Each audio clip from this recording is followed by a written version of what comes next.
Assalamu alaikum dear students, welcome to the video series lecture of Pakistan studies. Today we have the third topic from the second chapter, that is the making of Pakistan, and this chapter is really an important chapter to understand the political events in the subcontinent.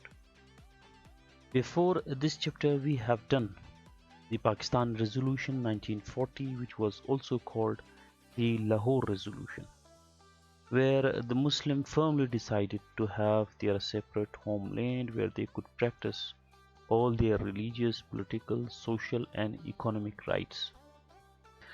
And as you know that the World War II was in progress from 1939 to 1945, so the British government was not in favor to create any kind of uprising in the subcontinent.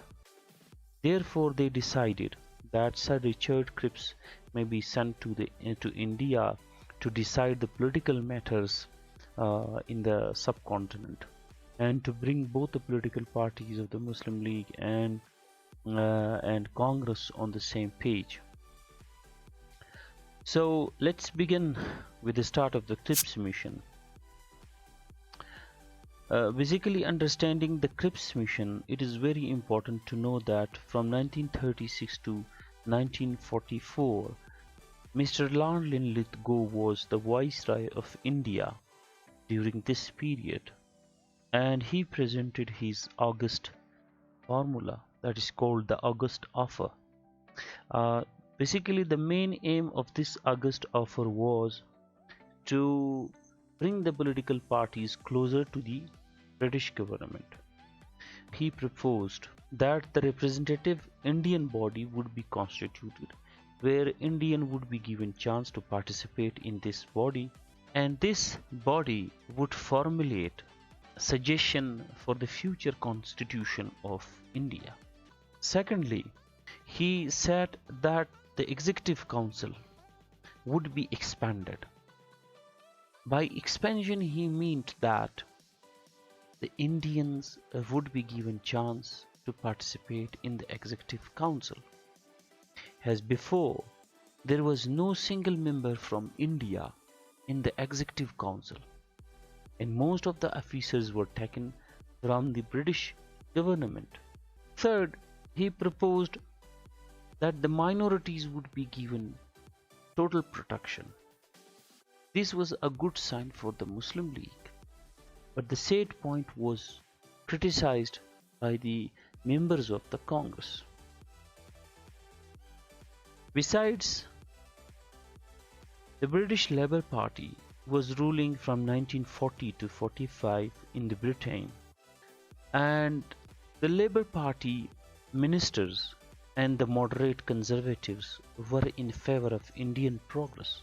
They were in favor that there must be a self-government for India, has to release the pressure on the British government in the subcontinent.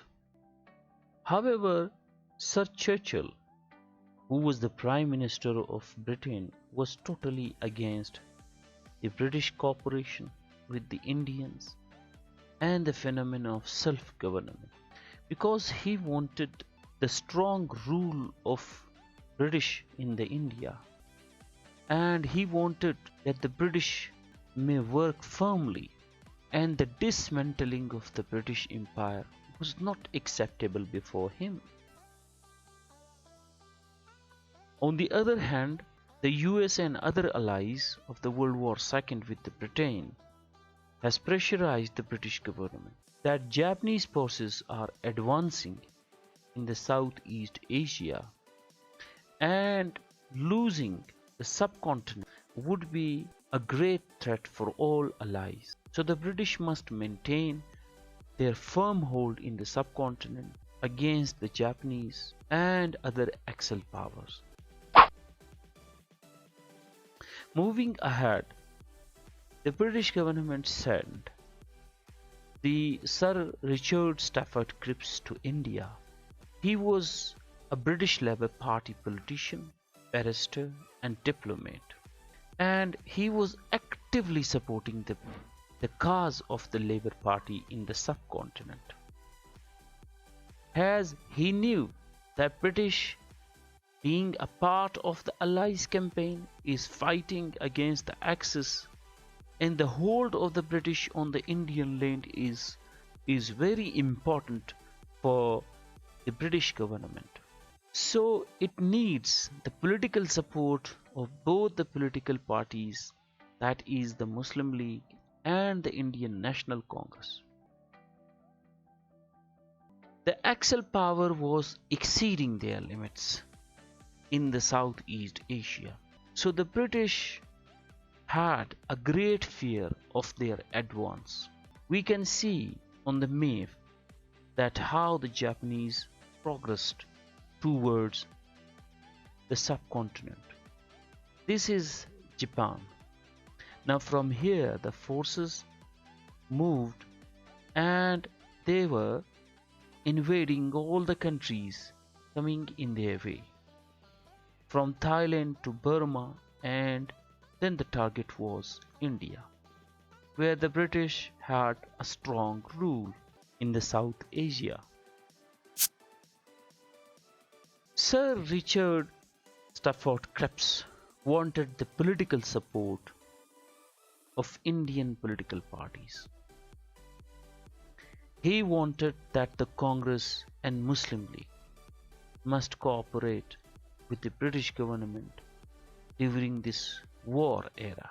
And without their support, the achievement of the task of the peace and pressurizing the Axis power is an impossible task. So he met with the Gandhi and Jinnah and requested to follow the cooperation movement started by the Britain. To get support of the both political parties, he proposed his proposals before both the parties. His proposals were that the India would be given a dominion status at the end of war. However, it would be associated with the United Kingdom as other dominions.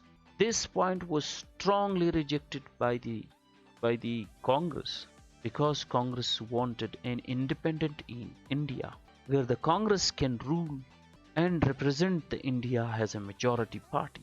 The second point he presented was the Constituent Assembly.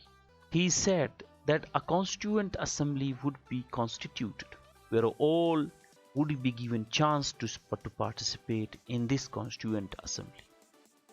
However, the princely state would also be given representation in the Constituent Assembly to make the future constitution for India.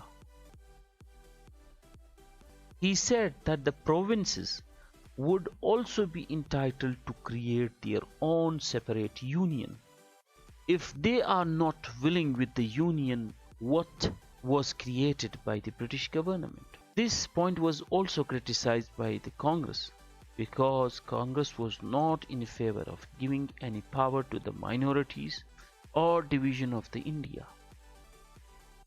And last point, that the interim government would be established and Viceroy would be the head of the defense and external affairs, and he would be responsible for both these important issues. So understanding the Cripps mission in length, the Congress criticized the point number 1, the dominion status of India, and point number 3. After these proposals, the Muslim League and the Congress completely rejected the proposals. The Muslim League rejected the proposals on the basis that there is no concept given of the independent Muslim state, which remained a great demand of the Muslim League for many years. While on the other hand, the Congress also discouraged the proposals of the Cripps mission, and they started Quit India movement to compel the Britishers to leave India or to hand over the administrative power to the Congress. So this was the end of our topic. We'll meet with the next topic. Thank you so much.